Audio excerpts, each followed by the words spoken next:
მოგესალმებით ღმერთმა დაგლოცოთ. დღეს ჩვენ ვისაუბრებთ უმნიშვნელოვანეს თემაზე, რასაც ქვია ეკლესიასა და სახელმწიფოს შორის ურთიერთობა. მოგეხსენებათ ისტორიის სხვადასხვა ეპოქებში, პერიოდებში ეკლესიასა და სახელმწიფოს შორის სხვადასხვა გვარი დამოკიდებულება შეიმჩნეოდა. იყო პერიოდები, როდესაც ეკლესია იდევნებოდა სახელმწიფოს მიერ, უბრალოდ ქრისტიანული ეპოქის დაწყებიდან, სწორედ აი ამ მოვლენასთან გვაქვს ჩვენ საქმე, როდესაც ეკლესია არ არის აღიარებული სახელმწიფოს მიერ და ფაქტობრივად მისი არსებობა კატაკომბურ პირობებში იყო შესაძლებელი. იყო მუდმივი დევნა მოციქულებისა, შემდეგ მათი მოწაფეებისა და მთლიანად ეკლესიისა, მრევლისა უამრავი მოწამე ყავს დედა ეკლესიას ამ პერიოდში და მხოლოდ კონსტანტინე დიდის გამეფების პერიოდიდან, როდესაც გამოქვეყნდა ცნობილი მილანის ედიქტი, დაიწყო ეკლესია და სახელმწიფოს შორის ურთიერთობების დალაგების პროცესი. სრულიად განსხვავებული, ამავე დროს საკმაოდ ერთნაირი გარემოებები აკავშირებს ეკლესიასა და სახელმწიფოს. მათ შორის განსხვავება ის გახლავთ, რომ ეკლესია ადამიანის სულიერ სამყაროს აწესრიგებს, ხოლო სახელმწიფო მის გარეგნულ კეთილმოწყობაზე უნდა ზრუნავდეს. ეკლესია მოგეხსენებათ ღვთაებრივი წარმომავლობის დაწესებულება, მისი თავად უფალია ჩვენი იესო ქრისტე და მისი წევრები ყველანი ამ ცოცხალი ორგანიზმის წევრნი ვართ და შესაბამისად მხოლოდ ქრისტეს მეშვეობით ხდება ეკლესიური წესგანგების წარმართვა. მისი სწავლება სრულიად დაფუძნებულია ღვთაებრივ ჭეშმარიტებაზე, რომელიც არასოდეს არ იცვლება. მისი წევრები ერთი სხეულის ნაწილები გახლავართ. ეკლესიის დანიშნულება ადამიანის ცხონებაა. არსებითი ისაა, რომ ადამიანის მიწიერი ცხოვრება განიხილება როგორც მარადიული არსებობის ფრაგმენტი. ხილულ მატერიალურ სამყაროში ადამიანმა ისე უნდა განლოს თავისი წლები, რომ მარადიული ნეტარი ცხოვრება დაემკვიდროს. ამისთვის ეხმარება ეკლესია აი ამ სულიერი წინსვლისათვის, სულიერი განწმენდისათვის და ცოდვებისაგან განშორებისათვის, რაც არის მთავარი მიზანი ჩვენი ცხოვრებისა, რომ დავემკვიდროთ სასუფეველი ღვთისა. ხოლო სახელმწიფოს დანიშნულება შემდეგში მდგომარეობს, რომ სახელმწიფო არის ერთობა თავისუფალი მოქალაქეებისა, რომლებიც ერთობლივი ძალისხმევით იცავენ ზნეობრივ კანონებს. წესით და რიგით, აი ესეთია მისი დანიშნულება და სახელმწიფო მოვალეა შექმნას ცხოვრებისათვის რაღაცნაირად კარგი პირობები, დაიცვას მოქალაქეთა უფლებები, დადგუნოს ძალადობა, ტერორი ქვეყანაში, დევნა და ამისათვის ის იყენებს ჯარს, პოლიციას, სხვადასხვა იურიდიულ თუ სოციალურ სტრუქტურებს. აი ეს არის პრინციპში ამ ერთობით, ამ ინსტიტუტების ერთობით შეიძლება სახელმწიფომ მოაწესრიგოს თავისი ურთიერთობა და დაალაგოს ზნეობრივი კანონები. ეკლესია სახელმწიფოსთან დამოკიდებულებაში ყოველთვის ცდილობდა რაღაც უკიდურესობებისაგან თავის დაღწევას. ერთი უკიდურესობა გახლავთ ის, რომ ხდებოდა ურთიერთაღრევა ეკლესიური და სახელმწიფოებრივი სტრუქტურებისა და მეორე უკიდურესობა იქნებოდა ალბათ ურთიერთდაპირისპირება, რომელიც ასევე გახლავთ უკიდურესობა. უფლის მცნების თანახმად ჩვენი მთავარი კრედო, ასე ვთქვათ, იქნება და იყო მუდამ მიეცით კეისარს კეისრისა და ღვთისა ღმერთსა. ამიტომ ერთი ურთიერთობა, რომელიც უკიდურესად უპირისპირდება სახელმწიფოებრივ სტრუქტურას და პირიქით ცდილობს, რომ ზემოდან განიხილოს სახელმწიფოებრივი მმართველობის ფაქტორები, ეს იქნება პაპოცეზარიზმი, ხოლო მეორე, როდესაც პირიქით სახელმწიფო ცდილობს რაღაცნაირად დადგუნოს ეკლესიის მმართველობა, ეს იქნება ცეზაროპაპიზმი. ორივე უკიდურესობა არის ჩვენთვის მიუღებელი და ჩვენთვის მისაღები არის სახელმწიფოსა და ეკლესიას შორის ისეთი ურთიერთდამოკიდებულება, როდესაც სახელმწიფო არ ერევა ეკლესიის შიდა საქმეებში, ეკლესია თავის მხრივ აკურთხებს მთავრობას და მხედრობას ანუ კეისარს, მრევლს კი მოუწოდოს დაემორჩილოს აი ამ ხელისუფლებას და დაიცვას კანონები. ამრიგად, ეკლესია და სახელმწიფო განსხვავებული ფუნქციების მიუხედავად ავსებენ ერთმანეთს და აი ესეთ ურთიერთობას, როდესაც ბრძნულ ურთიერთობას, როდესაც ასეთ ურთიერთდამოკიდებულებაში იმყოფება სახელმწიფო ეკლესიასთან, ეწოდება სიმფონია. მსგავს იდეალურ ურთიერთობებს ჩვენ ხშირად ვერ ვხედავთ ეკლესიის ისტორიაში, თუმცა შეინიშნება გარკვეული სანიმუშო მაგალითები, მაგალითად მე-4 საუკუნეში ბიზანტიის იმპერატორის თეოდოსი დიდის დროს, როდესაც დაუთავრობდა ამბროსი მედიოლენელი, აი ამ ურთიერთობას ჩვენ შეგვიძლია უწოდოთ სიმფონია, ვინაიდან თეოდოს დიდის დამოკიდებულება იყო პირდაპირ მამა-შვილური დამოკიდებულება, ანუ თეოდოსი ემორჩილებოდა სულიერ საკითხებში ამბროსის, ხოლო ამბროსი კიდე ცდილობდა, რომ არ ჩარეოდა იმ პოლიტიკურ საქმეებში, რასაც თეოდოსი ანხორციელებდა, მხოლოდ სულიერი ზნეობრივი კანონების შესრულებას და ამ დამოკიდებულების სწორად წარმართვას ხელმძღვანელობდა ის. ამბროსი საერთოდ წმინდა მღვდელმთავარი საერთოდ უგზავნიდა იმპერატორს რაღაც საეკლესიო სამართალში ჩარევას. იგი წერდა ასეთ რამეს: შენ ჯერ კიდევ არ მიგიღია წმინდა ნათლობა და კადნიერად მსჯელობ სარწმუნოებაზეო. და შემდეგ კიდე ასეთ რამეს ეუბნება იმპერატორს, რომ რა შეიძლება იყოსო უფრო დიდი პატივი იმპერატორისათვის, თუ არა ის, რომ იწოდებოდეს ეკლესიის შვილად, თუმცა იმპერატორად ეკლესიაში და არა ეკლესიის ზემდგომად. აი ამ საკითხს უაღრესად დიდი მნიშვნელობა აქვს ყველა მართლმადიდებელი ქრისტიანისათვის, ვინაიდან ჩვენი თავი არის თავად უფალი იესო ქრისტე, დედა ეკლესიისა, ეკლესიას ხელმძღვანელობს პატრიარქები და აი ესეთი ხილული ეკლესიის სახეს აქვს თავისი მკაცრი იერარქია, რომელიც აუცილებლად უნდა დაიცვას, დაცულ იქნას ყოველი მართლმადიდებელი ადამიანის მიერ, ხოლო ამბროსი მედიოლენელი სწორედ აი ამისკენ მოუწოდებდა თეოდოსი დის, რათა მაქსიმალურად ყოფილიყო ის ეკლესიის შვილი და არა ესეთი ზემდგომი ორგანო, რომელსაც შემდეგ სხვა ეპოქებში ჩვენ ვხედავთ და შეინიშნებოდა ესეთი ზეგავლენა დედა ეკლესიაზე. იყო ესეთი შემთხვევაც მათ ცხოვრებაში, როდესაც წმინდა ამბროსი მედიოლენელმა განაყენა იმპერატორი ზიარებისაგან.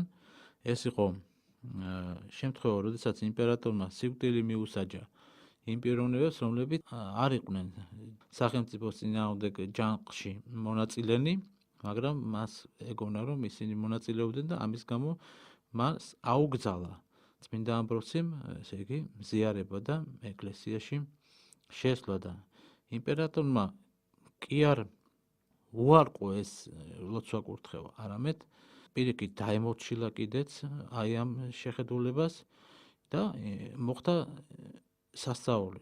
ყველას ევედრებოდა ის, რომ ელოცათ მისთვის, აი ესეთი იყო მისი თეოდოსის შემართება და გამოაცხადა მარხვა იმპერიაში და ეს გააგზავნა წერილები სხვადასხვა კუთხეში იმპერიისა, რომ ელოცათ მისი სულისათვის და ფაქტიურად მოხდა სასწაული იმპერიაში. მთავრობას ფაქტიურად აღარ ყავდა ოპოზიცია. იმიტომ რომ გაოცებული იყო ყველა იმპერატორის სიმდაბლით და ის აი თავისი შემართებით ის ყველა ადამიანის გულს ალბობდა და ლოცვა კიდე ზეცას აღწევდა. გარკვეული პერიოდის შემდეგ წლები გადის და აძლევს ლოცვა-კურთხევას ზიარებისა წმინდა ამბროსი, მაგრამ ჯერ კიდევ არ უშვებს საკურთხეველში და ამასაც თავმდაბლურად ღებულობს თეოდოსი დიდი. იყო პერიოდები, როდესაც იმპერიას შემოესია მტერი ევგენიუსის სახით და თეოდოსი დიდმა ის ღირსეულად დაამარცხა, მაგრამ აი ეს ბრძოლის გამარჯვება მან არა საკუთარ თავს და საკუთარ ჯარს მიაწერა, არამედ ლოცვა-ვედრებას, რომელთაც ის ხელმძღვანელობდა თავისი იმპერატორობის დროს. ანუ აი ამაში მდგომარეობს, ესე იგი, სახელმწიფოსა და ეკლესიას შორის ურთიერთ სიმფონიური კავშირი, როდესაც თავად დედა ეკლესია თავისი მღვდელმთავრების მეთაურობით და იმპერატორები თავისი ქვეშევრდომებით ემორჩილებიან დედა ეკლესიის სულისკვეთებას, ხოლო დედა ეკლესია პირდაპირ არ ერევა პოლიტიკაში და არ ცდილობს რაღაცა ზეგავლენა იქონიოს, უხეში ზეგავლენა იქონიოს ადამიანის შეხედულებებზე. ასეთი მსგავსი ურთიერთობები ჩვენ შეგვიძლია დავინახოთ ჩვენს ისტორიაშიც, როდესაც წმინდა მეფე დავითი აღმაშენებელი მეფობდა, ის სულიერ კავშირში იყო წმინდა გიორგი ჭყონდიდელთან და ვიცით ჩვენ რომ როდესაც დავით მეფე ცდილობდა სახელმწიფო ინსტიტუტების მოწესრიგებას, პირველი რაც მან გააკეთა, ეს იყო საეკლესიო კრების მოწვევა, რომელზეც არა მხოლოდ რელიგიური წესგანგების საკითხები განიხილებოდა, არამედ სამოქალაქო მოქალაქეობრივი კანონებიც, რომელმაც ფაქტობრივად მოაწესრიგა შინაგანი სამყარო დედა ეკლესიის წიაღშიც და ასევე სრულიად სახელმწიფოშიც და აი ამ ეპოქამ, ამ ასეთმა ურთიერთდობის ფაქტორმა მოიტანა ის, რომ ჩვენს ქვეყანაში დამკვიდრდა მშვიდობა და ოქროს ხანად წოდებული იქნა ის პერიოდი ჩვენთვის ძალიან სანატრელი და საძადელი. სწორედ აი ასეთი სულიერი მდგომარეობის მიღება, აი ასეთი სიმფონიური არის, რა თქმა უნდა, უდიდესი წყალობა ღვთისა. მაგრამ ყოველთვის არ ხდებოდა ესე, ჩვენ ვიცით დედა ეკლესიის ისტორიაში, პავლე მოციქული ბრძანებს, რომ ყოველნი ხელმწიფებასა მასა უმთავრესისა დაემორჩილენით. რამე თუ არა არის ხელმწიფება განა ღვთისაგან და რომელიგი არიან ხელმწიფებანი ღვთისა მიერ განწესებულ არიან. ესე იგი, რა თქმა უნდა, ყოველი ხელმწიფება სახელმწიფოებრივი სტრუქტურა ღვთისაგან არის დაშვებული, ზოგი მოვლენილი და ღვთისნებით მოვლენილი, ზოგი კიდე დაშვებული ადამიანების ცოდვებისა გამო. მაგრამ დედა ეკლესია არასდროს არ იყო, უпростоრად დედა ეკლესია ყოველთვის ცდილობდა ყოფილიყო დამოუკიდებელი არსება, მიუხედავად იმისა, ის დევნის პერიოდში იმყოფებოდა თუ მშვიდობიან ეპოქაში. და ამას კარგად ვხედავთ ჩვენ ოქროპირის განმარტებაში იმ მუხლისა პავლე მოციქულის ნათქვამისა, როდესაც უნდა დაემორჩილოსო ყოველი ადამიანი ხელისუფალსო, მაგრამ მანამდე ოქროპირი ამბობს, რომ მიაქციეთ ყურადღებაო, რომ ვიდრე სახელმწიფოებრივ მორჩილებაზე ალაპარაკდებოდაო პავლე მოციქულიო, მანამდე ის საუბრობდა სხვა თემებზეც, მშვიდობაზე, ქრისტიანულ სათნოებების შესრულებაზე, განაწყო რაღაცნაირად ადამიანები იმისათვის, რომ შემდეგში ეთქვა ის, რომ უნდა დავემორჩილოთ ასევე სახელმწიფო მმართველობასაც, მაგრამ როდესაც სრულიად მოალბო მათი გულები, შემდეგ ამბობს ამას. ანუ ოქროპირი განმარტავს, რომ მოციქული ამ თავში საუბრობს სხვადასხვა მორჩილებებზე, ჯერ ერთი იქ არის მსახურისა და ბატონისა მორჩილებაზე, ქვეშევრდომისა და მთავრისა, ცოლისა და ქმრის ურთიერთობაზე, შვილისა და მამისა და ასევე მონისა და ბატონისა. ჩვენ ვხედავთ პირდაპირ, რომ პირდაპირი უარყოფა მონური სტრუქტურისა, რომელიც არსებობდა იმ პერიოდებში, არ არის ქრისტიანის მთავარი მიზანი. ნახეთ, რას ამბობს პავლე მოციქული, რომ მონა არ დამწუხდესო თავისი მდგომარეობის გამო და თუ მას შეუძლია განთავისუფლდეს კიდეცო. აი ესეთია ეკლესიის დამოკიდებულება. აქედან გამომდინარე ვასკვნით, რომ ეკლესია არ ანიჭებს უპირატესობას ამა თუ იმ პოლიტიკურ სისტემას. ის ნებისმიერ პოლიტიკურ მმართველობის შემთხვევაში რჩება თავისუფალი თავის არჩევანში. ის იქნება მდევნელები თუ კარგად განწყობილი ეკლესიის მიმართ სახელმწიფო. მაგრამ როდესაც სახელმწიფო დაუპირისპირდება ეკლესიის კანონებს, როდესაც ეკლესია და მისი წევრები ღვთის ნების საწინააღმდეგო სახელმწიფო კანონებს წაწყდებიან, სადაც ირღვევა სარწმუნოებრივი და ზნეობრივი კანონები, სადაც სულ საფრთხე ემუქრება, ამ შემთხვევაში, რა თქმა უნდა, ყველას მართებს უკვე მორჩილება უფლისა. როგორც წმინდა წერილი ბრძანებს, მორჩილება ჯერ არც ღვთისა, უფროს ვიდრე კაცთა. აი ეს არის მთავარი ჩვენი აი ამ ურთიერთობის დალაგების დროს. ამ საკითხს ჩვენ კიდევ დაუბრუნდებით, მაგრამ მანამდე ვთქვათ, რომ როდესაც სახელმწიფო კარგავს სწორ წარმოდგენას თავისი როლისა და დანიშნულების შესახებ, რაღაც მატერიალური ცხოვრების ორგანიზაციით დაკავებული, იგი ივიწყებს რაღაცნაირად თავის მოვალეობას და ხელისუფლება იწყებს ხელმძღვანელობას პრინციპით, რომ წესრიგი წესრიგისათვის. ამ დროს სახელმწიფო ეკლესიას უყურებს როგორც ქვეყანაში რაღაც დისციპლინის დამამყარებელ ერთ-ერთ სასარგებლო ორგანოს, ეს უკეთეს შემთხვევაში და შეიძლება საერთოდაც არ მიაჩნდეს ის ეკლესია საჭიროდ თავისი მმართველობის პერიოდში. ამის გამო ეკლესიაზე მაღლა აყენებს, რა თქმა უნდა, ის თავს და ყალიბდება ეგრეთ წოდებული ცეზარო პაპიზმი, რაც ნიშნავს უმაღლეს ინსტანციად საერთო ხელისუფლების აღიარებას. ეს პირდაპირ ეწინააღმდეგება სწავლებას, რომ მიეცი კეისარს კეისრისა და ღვთისა ღმერთსა. ამ შეხედულებების დამკვიდრებას ჩვენ ვხედავთ პეტრე პირველის ეპოქაში, ძალიან მკაფიოდ გამოჩნდა ეს, როდესაც კლასიკურ ცეზარე პაპიზმთან გვაქვს საქმე. ამ დროს პატრიარქალურ მმართველობა სინოდალურით შეიცვალა და ეკლესია პრაქტიკულად ხელისუფლების რაღაც ერთ-ერთ შტოდ რაღაც თითქოს სამინისტროდ წარმოგვიდგებოდა. სინამდვილეში მას აღარ ჰქონდა ეს ფუნქციები და სახელმწიფო პირდაპირ ერეოდა უხეშად ეკლესიის ცხოვრებაში, ცდილობდა მისთვის წაერთმივა თავისუფლება, ამიტომ მონაწილეობას იგი შიდა საეკლესიო პრობლემების გადაწყვეტაში წყებულობდა და ხედავთ, რომ სახელმწიფომ ფაქტობრივად იმ პერიოდში დაიმორჩილა ეკლესია და ეს რეფორმები, რომელიც პირდაპირ უხეშად არღვევდა სამართლებრივ მხარეს მართლმადიდებელი ეკლესიისა, ფაქტიურად იყო არა ეკლესიის ხელთ, არამედ სახელმწიფოს ხელთ. იყო ესეთი შემთხვევა, როდესაც ოპერ პროკურორები არამატო ეცრებოდნენ წმინდა სინოდის ხდომებს, არამედ პირდაპირ აკონტროლებდნენ კიდეც თუ რა ხდებოდა იქ და რა კანონებს იღებდა ეკლესია ამა თუ იმ მიმართებაში. სახელმწიფოს ნების წინააღმდეგ კიდე წამსვლელი სასულიერო პირები ვიცით, რომ კაცრად ისჯებოდნენ. ჩვენ ხედავთ ამას იმ პერიოდშიც და არა მარტო იმ პერიოდებში. მაგალითად 19 საუკუნეში სწორედ აი ამ სინოდალურ ეპოქაში ვიცით, რომ ფაქტობრივად ისტორიკოსებმა შეწყვიტა წერა, იმიტომ რომ მათ არ სურდათ სიცრუის წერა და ამავე დროს, რა თქმა უნდა, სიმართლის თქმისაც ეშინოდათ, ამიტომ შეწყვეტილი იყო ეს წერა.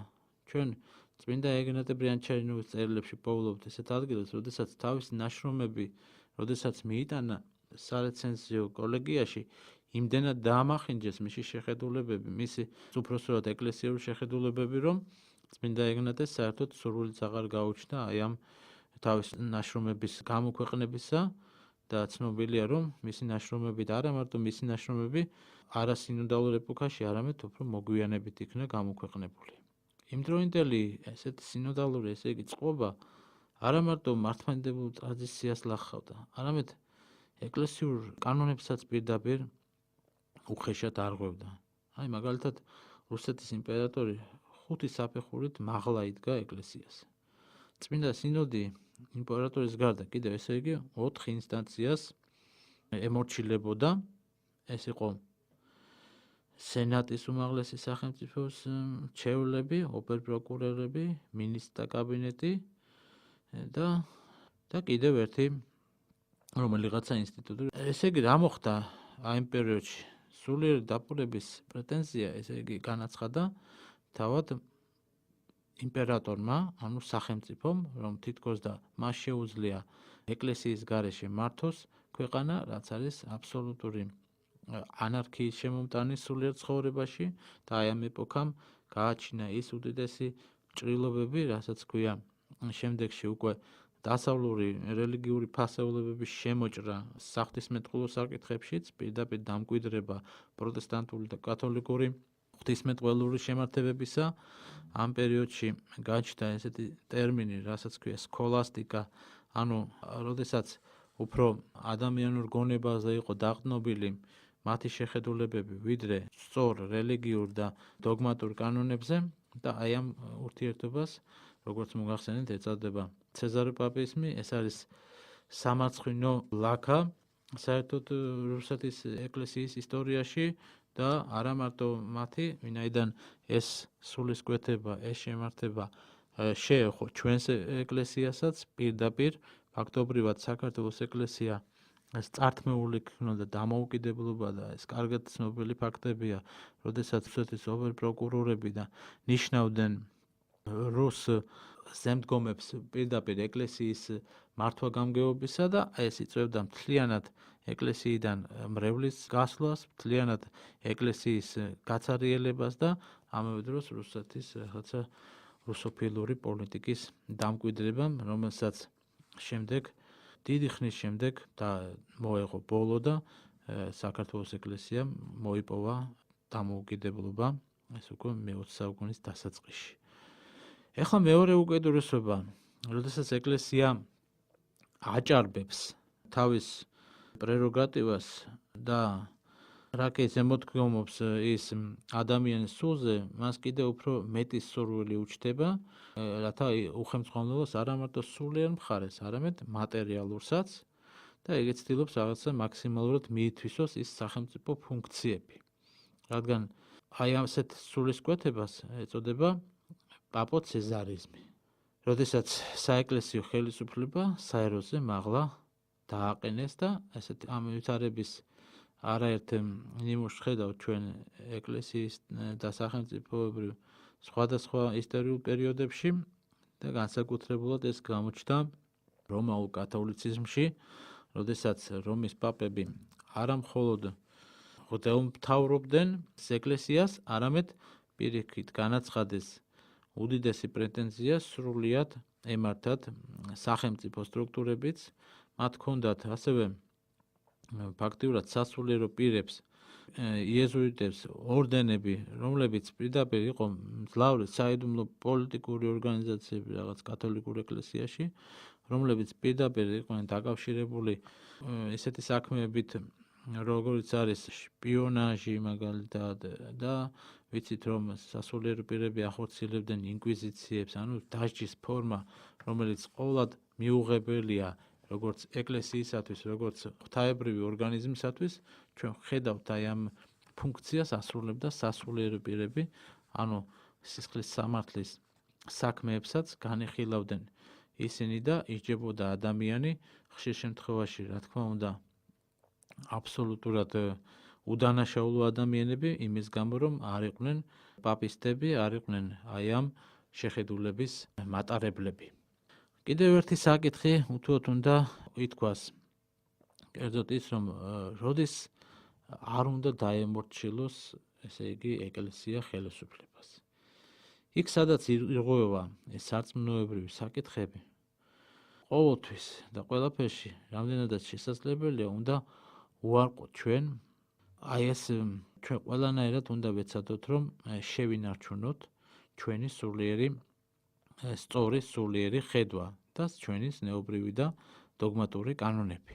მაგრამ როდესაც სულს რაიმე საფრთხე ემუქრება, ისეთი რომ პირდაპირ სახელმწიფო ამკვიდრებს, მაგალითად არა კანონიკურ სამართალს, როდესაც ამკვიდრებს ჩვენი რჯულისათვის მიუღებელ დოგმატებს, მაშინ რა თქმა უნდა, როდესაც ჩვენ სულს რაღაც საფრთხე ემუქრება, მაშინ არა მარტო არ უნდა დავემორჩილოთ სხვის ნებას, არამედ შეიძლება დაჟინებით შევეწინააღმდეგოთ კიდეც მას, ვამხილოთ კიდეც და აი ამ შეხედულებას, დამოკიდებულებას ჩვენ ვხედავთ წმინდა მამათა ცხოვრებებში.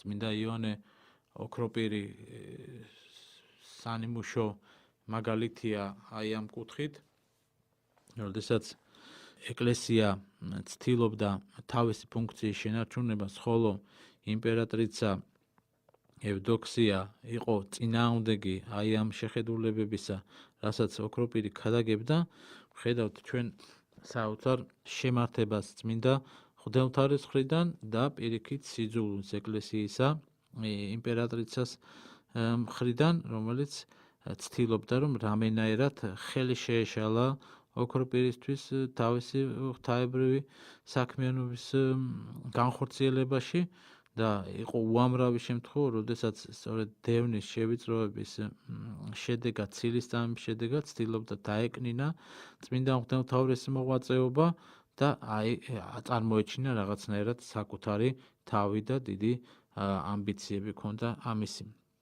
იქამდეც კი მივიდა, რომ გააკეთებინა ძეგლი, თავისი ძეგლი და დადგა სწორედ იქ მოედანზე, სადაც ეკლესიასთან გვერდით და იქ გამართა მან რაღაცნაირი ზეიმი, სიმღერები, რაღაც აღვირახსნილი რაღაც შეძახილები, რაც პირდაპირ უშლიდა ოქროპირს და მთლიანად ეკლესიას ხელს და იქამდე მივიდა, რომ საერთოდ როკვასაც იწყებდნენ ეკლესიის გვერდით და მთლიანად არღვევდნენ საეკლესიო ღვთისმსახურებას და მაშინ წმინდა მღვდელთარონმა ხმამაღლა იქადაგა ცნობილი სიტყვებით, რომ იქედნეთა მოდგმაო ყოველ ჟამს ბატონობს და იზაბელს დარჩა შთამომავალიო, ჰეროდიადაც აქ არის, ჰეროდიადა კვლავაც როგავსო. ივანეს თავს ითხოვს და მას მიართვევენ ივანეს თავს, რადგანაც როგავს იგიო. ამის შემდეგ პირდაპირ იწყება წმინდა მღვდელმთავრის დევნა, ვიცით ჩვენ, და იწყება მისი ფაქტიურად ჯვარცმული გზა, რომელიც გადასახლებაში დამთავრდება ღირსეულად და ცნობილია წმინდა მღვდელმთავრის სიტყვები, ბოლო სიტყვები, რომ მადლობა ღმერთს ყველაფრისთვის. ესე იგი, ეს არის მადლობა არა მხოლოდ კარგად ყოფნისთვის და კეთილდღეობისთვის, არამედ იმ დევნისთვისაც, რომელიც მან ღირსეულად გადაიტანა და ესეთი ამხსარებლური ღვაწლით, ღირსეული ღვაწლით წმინდა მღვდელმთავარ ივანე ოქროპირი იქნა განდიდებული ღვთისა და ერის წინაშე. მსგავსი მაგალითები უამრავი იყო. მოკლედ შეგვიძლია ვთქვათ წმინდა პატრიარქი ტარასის პერიოდი, ასევე როდესაც მოღვაწეობდა იქ უდიდესი მოძღვარი და ღირსი მამა თეოდორე სტუდიელი, როდესაც იმპერატორმა გადაწყვიტა, რომ უკანონო დაქორწინებულიყო, პატრიარქმა აღიმაღლა ხმა და არ მიცა ამის უფლება, ხოლო წმინდა თეოდორე სტუდიელის შემართება გაცილებით მკაცრი იყო. თუ პატრიარქი ტარასი ხელმძღვანელობდა ეკონომიის პრინციპით და ცდილობდა, რომ არ გაეღიზიანებინა იმპერატორი, ვინაიდან ის ემუქრებოდა ხატმებრძოლების ერესის შემოღებით და დამკვიდრებით და ცდილობდა თავისი ეკონომიის პრინციპით ეხემძღვანელა და სწორედ ამან გამოიღო კიდეც კარგი შედეგი და აი ამ მოთმინებამ მოიტანა ის, რომ შემდეგ უფრო ღირსეული, ესე იგი ისტორიული მომავალის ღირსი გახდა იმდენისათვის მართლმადიდებელი ეკლესია და მთავარი გახდათ ის, რომ თეოდორე სტუდიელმა თავისი მხილებით იმპერატორისა ფაქტიურად გააღვიძა ეკლესიის შინაგანი მდგომარეობა, მან მოიპოვა ის ზნეობრივი ავტორიტეტი, რომელიც იყო საჭირო იმ პერიოდისათვის და აი ესეთი ერთობლივი ძალისხმევით წმინდა პატრიარქისა ტარასისა და ღირსი მამისა თეოდორე სტუდიელისა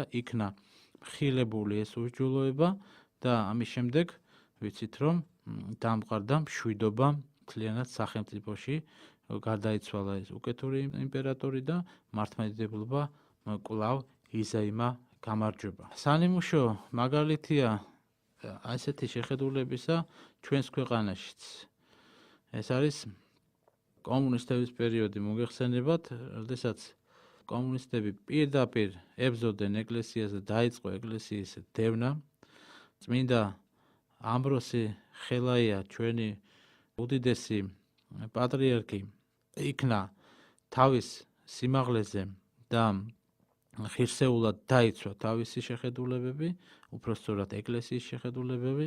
ჩვენთვის ცნობილია მისი ეს უდიდესი გულხურვალე ამხსარებლური ღვაწლი დედა ეკლესიისა და მთლიანად ერის წინაშე და სურს, რომ ორიოდე სიტყვით წავიკითხოთ მისი წერილის ერთი მონაკვეთი, სადაც ის ამბობს, როდესაც მას საყვედურებენ, თუ რატომ ერევა თითქოს და პოლიტიკაში, თუ რას ამბობს ის არის ძალიან მნიშვნელოვანი წერილი და რომელმაც ფაქტობრივად დაგვანახა ჩვენ, რომ უდიდესი პატრიარქი ამბროსი ხელაია იყო თავდადებული ერისა და თავისი ეკლესიისა და თავისი ესეთი ამხსარებლური ღვაწლი მან დაასრულა მოწამეობრივი ცხოვრებით.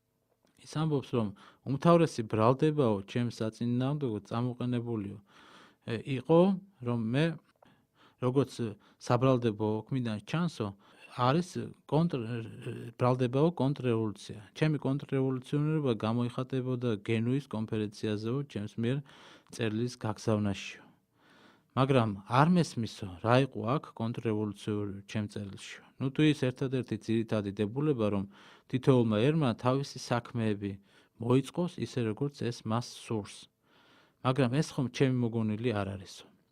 სახელმწიფო და ეკლესია ორი სხვადასხვა დაწესებულებაა. მათ აქვს სხვადასხვა სფერო მოქმედებებისა. სახარების დევიზია კეისარს კეისრისა, ღვთისა ღმერთსა. სახელმწიფო ეკლესიის შინაურ ცხოვრებაში არ ერევა, განსაკუთრებით მაშინ, როდესაც ისინი ერთმანეთისაგან გამოყოფილია. და აი გამოყოფილი ეკლესიას წაართვან ყველა უფლებები იურიდიული პიროვნებისა, მას მაინც დარჩება ერთი სფერო თავისუფალი მოქმედებისა, ერთი კუთხე თავისი წმინდათა წმინდა, რომელშიც სახელმწიფო არ უნდა შეიჭრას. ეს არის მისი შინაური რელიგიური ცხოვრება, რომელიც ექვემდებარება ღვთისაგან დაწესებულ ნორმებს. ვინც ეკლესიის მსახურთაგანი ამას გადაუხვევს, ის მოღალატეა სარწმუნოებისა. მეუბნებიან, რომ უფლებებს გადავამატე, რომ არ მქონდა უფლება გავრევოდი პოლიტიკაში და ამომიღო ხმა და მართალ ჩვენ თვითონ ვცდილობთ ცხოვრებაში არ ჩავერიოთ სახელმწიფო წყობისა და მართვა-გამგეობის საქმეში, მაგრამ ეს იმას არ ნიშნავს, რომ პირში წყალი ჩავიყენოთ და არ ვთქვათ რა, როდესაც ვხედავთ უსამართლობას, გარეშე ძალების მოძალებას, ხალხის შევიწროებას, მისი ინტერესების დაცვას, ყოველივე ამის ქრისტიანული მოძღვრება არ გვიგზავნავს ჩვენ. ქრისტეს ებრალებოდა ერი, მას ემსახურებოდა და მასზე ზრუნავდა. ამბობდა ხშირად, მეწყალის მე ერი ესე. ნუ დაიდუმებთ ერისათვისო. გვეუბნება ჩვენი მოძღვარი და ამის აღსრულებას პირნათლად მისდევდა სამღვდელოებაც. გადაათვალიერეთ ისტორია და დაინახავთ იქ აურაცხელ მაგალითებს. მოიგონეთო ბასილი დიდიო, გრიგოლ ღვთისმეტყველი, იოანე ოქროპირი და მათი გამოსარჩლება ხალხის კეთილდღეობისათვის, მათი ბრძოლა ამ ქვეყნიური ხელისუფლებასთან, მის უსამართლობასთან. მოიგონეთ ამბროსი მედიოლენელი, რომელმაც იმპერატორი თეოდოსი არ შეუსვა ეკლესიაში, მის გამო რომ მოხდა სისხლისღვრა. გადახედეთ საქართველოს ისტორიასაც, აქაც დაინახავთ უამრავ მაგალითს სამღვდელოების ბრძოლას არსებული წყობისა და ერის ინტერესების დასაცავად. ამის შემდეგი მაგალითი გვიჩვენეს ჩვენ იმერეთის მეფე სოლომონ დიდის მემკვიდრე ალექსანდრე ურწმუნოებისა და სხვა დანაშაულებისათვის სამღვდელო კრებამ განკვეთა ეკლესიიდან და როდესაც ის მიიცვალა, აუგზალა მისი ქრისტიანული დამარხვაც. თვალცლებლიანი მეფე სოლომონი დიდის მუდარემ თხოვნამც კი ვერ გაჭრა, ვერ შეაშინა მღვდელმთავართა კრებული. ამნაირად, როგორც სარწმუნოებრივი, ისე ისტორიული მაგალითები აძლევენ მე ამის უფლებას, ხმის ამოღებისა. არა ეს უფლება არ არის, ეს არის მოვალეობა და მისი აუსრულებლობა გამხდიდა მე უღირსათო ჩემი თანამდებობისა, პასუხისგებლად ღვთისა, ეკლესიისა და ერის წინაშე. და ბოლოს ცნობილია წმინდა ამბროსი ხელაიას სიტყვები, როდესაც მან ჯალათებს უთხრა, რომ სული ჩემიო, ეკუთვნის ღმერთს, გული საქართველოს, გვამს კი, რაც გნებავთ ის უყავითო. აი ეს არის ღირსეული დასასრული, რომელსაც ესე უნდა ნატრობდეს ყოველი მართლმადიდებელი ქრისტიანი და ჩვენი სათქმელი სახელმწიფოსა და ეკლესიას შორის ურთიერთობასთან დაკავშირებით. სწორედ გვინდა დავასრულოთ, დავინახოთ, რომ ეკლესია მიუხედავად თავისი პოზიციისა სახელმწიფოსთან მიმართებაში, ის ყოველთვის რჩება დამოუკიდებელი არსება, მისთვის უცხოა ყოველგვარი ზეწოლა ადამიანის სულზე, მისთვის მიუღებელია ძალადობა, მიუღებელია ტერორი, მიუღებელია ზედგომა სახელმწიფო სტრუქტურებზე, ასევე მიუღებელია მისი უშუალო დაქვემდებარება სახელმწიფო სტრუქტურებისა, როგორც ეს იყო პეტრე პირველის დროს და როგორც ამის მცდელობა მავანც ჰქონდა არაერთგზის კაცობრიობის ისტორიაში. ღმერთმა მოგცეს აი მისი შეგნება, რომ ამ სამეუფო გზით, სიმფონიური გზით იაროს ეკლესიამ სახელმწიფოსთან ურთიერთობაში, რომელიც არის ჩვენთვის ფრიად